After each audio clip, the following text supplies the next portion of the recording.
Hi folks, Mudmax here.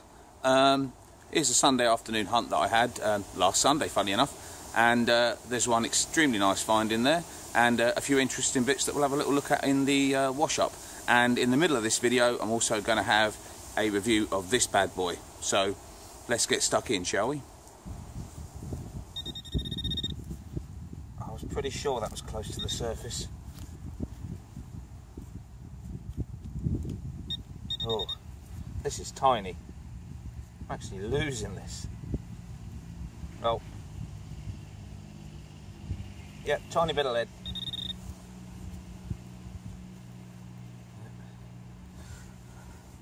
Loads of lead in this formation.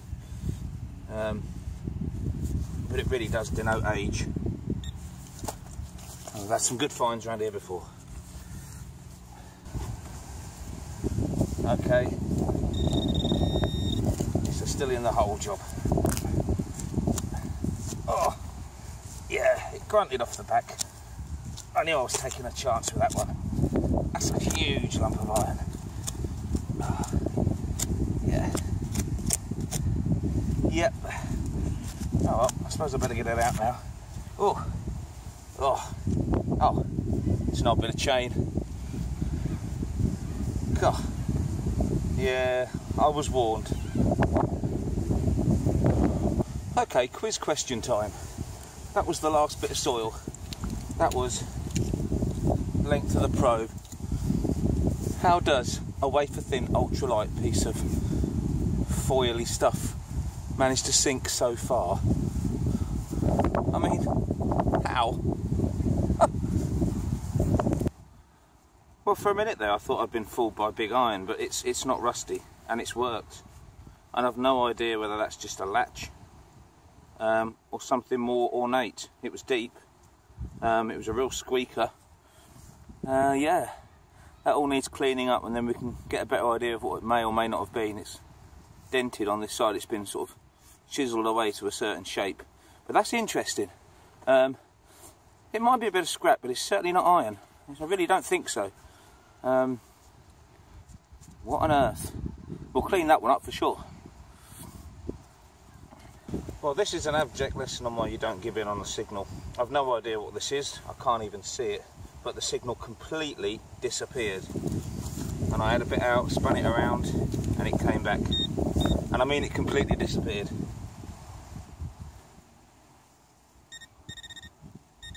So it's something infinitely small.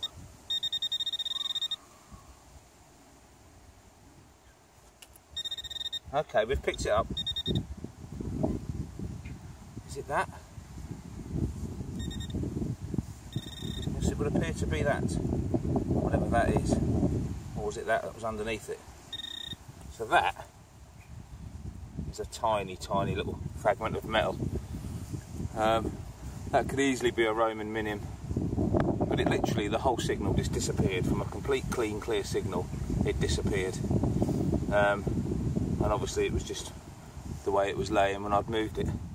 Okay, nothing special, but an abject lesson in how signals can just disappear on you. It's still there. It is still there. Okay, this one's textbook, very clean signal. Numbers holding in the 50s. So,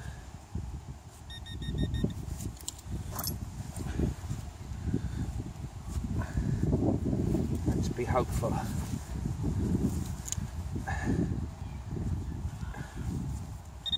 Very clean signal on this one.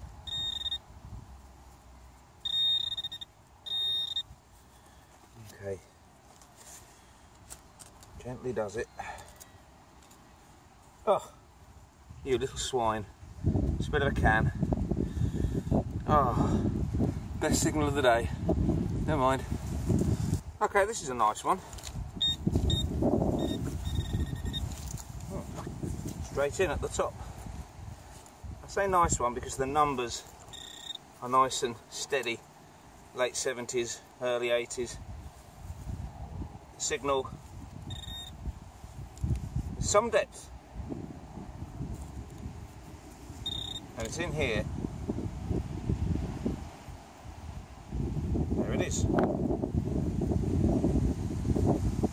Okay, I think that's a fired pistol ball, because it's very rounded on one side. Yeah, it's lead, and it's squashed on one side, and yeah, that's a fired one, definitely. Whew. Well, another super signal, and super numbers again. So we pray it's not another shotgun cartridge. Ah, no, it isn't. It's a Roman coin. It's a Roman coin. Oh, you little beauty. And actually, oh, that is a little beauty as well.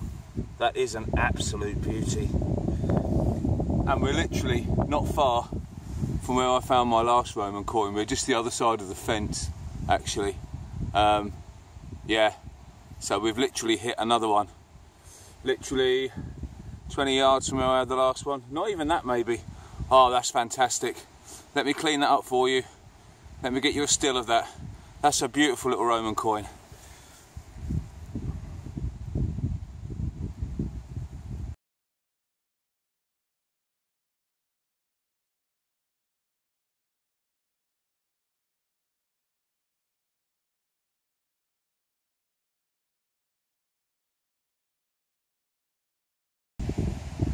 Okay, I've just got that up, and I'm pretty sure that's some kind of snapped off leg.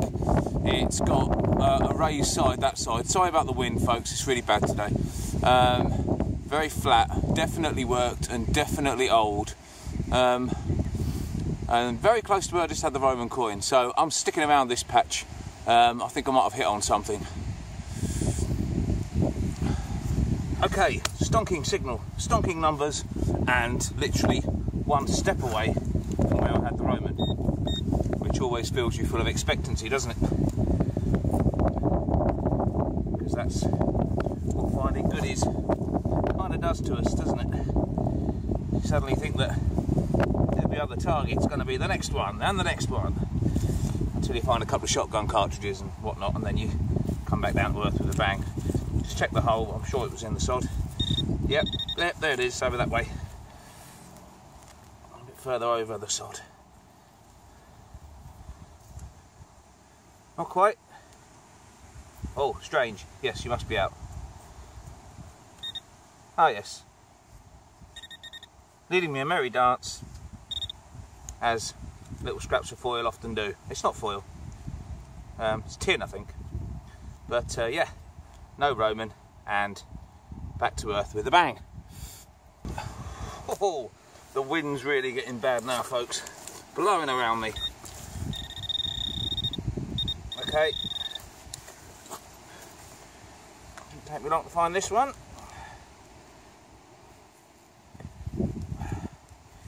Really has turned into a blustery Sunday afternoon. Ah, more ammunition. Yep, she's round, she's round. I found it in the ground. And yeah, definitely. A little bit knobbly in shape, that one. But the correct weight and everything. So, more ammunition, more pistol balls. Okay, let's have a quick product review, because I think this one's worth it. This is the new Saxon multi-purpose digging tool. Saxon tools are a Chinese make. They are low priced. In the UK you get them in Homebase, but this does feel really sturdy. I know a lot of people like this kind of digger or fancy this kind of digger, but they can be put off by paying the big bucks. Well, this is less than 10 quid. I paid £8 for mine, and I've seen them online tonight at £6.69, I think it was. So you're paying well under a tenner for a very sturdy stainless steel digging tool. Nice grippy handle. You've got all the numbers along the front there, so you can see how deep it is and whatnot, if that's what you like to do. This is lovely and sharp for cutting the roots. That's not going to give you any problem at all. I don't know what that's for. I think it's a bag opener for gardeners. But yeah, you're probably not going to use that. But it's a very, very sturdy bit of kit. And the best bit of all is that bit on the end. When you're in really hard compacted soil, like I am on this video, that is fantastic for applying pressure at the top, nice and safe, away from the sharp bits. And you can just really push down quite accurately in the area and make sure you cut where you want to, move the earth out the way and don't damage the target. So I'm really impressed with that, considering the price. It is a tad heavier than some that are around, but not to the point where it really bothers me, or to be honest, once I start using it, I don't even notice. So yeah, less than a tenner.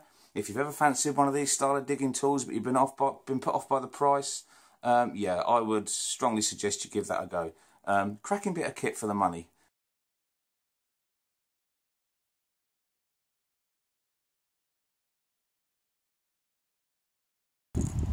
Okay, numbers in the 40s.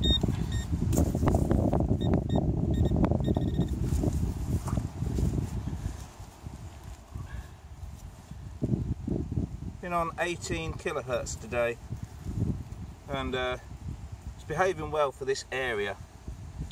Oh, what is in my hand? Must be tiny, hang on.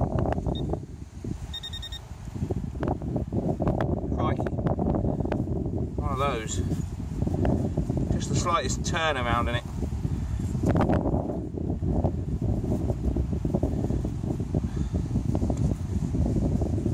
No. Ah! What on earth? Oh, well, you're worked. Oh, you're worked, and... ah, yes, you belonged to something once. Definitely. Oh, that's tiny. Let's get it up to the camera. There you go. No idea, but it looks like it's got a kind of purposeful top edge to it, but I'm not sure. It could just be broken and smashed to pieces. A bit more of a clean up and a close up, I think. Might have to do a roundup today. I had a couple of things last night off camera as well, so I could chuck them in as well. But interesting. Well, this signal's blowing my ears off, but no sign of a dreaded Coke can yet. I don't think it's going to take long to find this, whatever it is. I've got a funny feeling I won't like it. Yeah, yucky big bit of nasty aluminium, I think. Yeah, blew my ears off. No wonder. Okay, beautiful signal. Beautiful signal. Numbers in the 60s. Have I just knocked it over? Yeah, there it is. Beautiful signal. Piece of rubbish. Ring pull. Oh, how do they get so deep? I hate them. I hate them. Well, this was a nice signal. So I thought it was over that edge from when I swung the pinpointer over it. There's another one in the 60s, very clean, crisp signal. So yeah, high hopes. As we've seen today, high hopes aren't always bringing of. Now, let me ask you a question. Why do some pieces of lead get so twisty and gnarly? I mean, that thing is just like, it actually looks like an old piece of chewing gum. Yeah? I mean, I know they actually used to put lead in food years ago, but it does. It just looks like someone has been chewing on a stick of lead. Maybe that was the early chewing gum. I blooming hope not. Well, this one was a little bit deeper than some of the others. The earth in these paddocks is very compact, which I suppose is understandable when you consider that horses are trotting all over them. But it's over here. Somewhere over here. Aha! Can I see it sticking out of there? I think I can. Okay, it's a little circle. It's quite rough and very hard to tell if it's worked. It's got a little hole on the inside. That's a proper little mystery object. Very rough, very strange. Let me give that a squirt with some water. If I don't come back to you with another image of that in a couple of seconds, you'll know it was rubbish. Right, well, I'm retracting my last statement because I have washed that and I'm completely stumped. It's kind of goldish looking colour on the inside. It looks like something used to sit in it, but it's got no other bits. Oh wow, I just have no idea. That's just got to wait till we get home. Okay folks, it's roundup time, and there's a couple of things I had the night before. That's good old George. Wow, good old George. We always see George, don't we? By George, it's George. Next to George is what seems to be a military badge. It's got quite a lumpy kind of clippy bit on the back. I think that would have been pushed on a lapel. It's got quite a bit of detail, but it is very worn. and you can't really see it that well with the naked eye, to be honest. On to Sunday. Ta-da! As usual, we have our musket balls. There they are. John, Paul, George and Ringo. Hello, lads. So, yeah, as usual. Right. A big strange one and a little strange one. There's that big thingy that we saw. That it has actually got rust on the top, but it hasn't coming down the shank. And it looks like a second half of that shank broke off. I think that was two kind of prongs coming down together. But it's got a kind of hinge circular bit at the top. No idea. That poor little fella, that was the little cut thing we had right at the end. The more I washed it, the more it, yeah, ceased to be. So unfortunately, I stopped washing it. There wasn't much to start with. But yeah, that's a done deal. That is definitely a pot leg. Very nice pot leg it is too. And off camera, I had a flat button. And yeah, it's a flat button. Now onto that funny little tiny bit. What on earth? Not a clue. I think it might have been a little game piece maybe, possibly pushed into a piece of wood, maybe a crucifix at the top. It's quite badly damaged, as you can see there if I come over it a little bit more. Sorry about the shadows, folks. Bad lighting in this kitchen, but I wanted to get this done. Yeah, so I think that's a little tiny ornamental piece. Probably very old, I think, but putting an age on that is beyond me. And then the star of the show. Yes, look at that little beauty. We had ourselves a Roman. It actually looks like I scored it there, but I didn't. I don't think it is silver, but it is washing up with little glints underneath it. So, yeah, I'm not too sure. There are little tiny glints of silver here and there. So I'm going to very, very carefully work on that and clean it, and we'll see what happens. But very, very carefully, because I don't want to do it any harm, obviously. Let's have a quick look at the back, shall we? Going to see if this camera will allow. Yes, you should be able to see there's quite a bit of detail on there. Quite nice. So, 2 centurions. So there you go, folks. That was the weekend. Hope you enjoyed it. And all that remains is for me to say good luck, happy hunting, and I'll see you soon.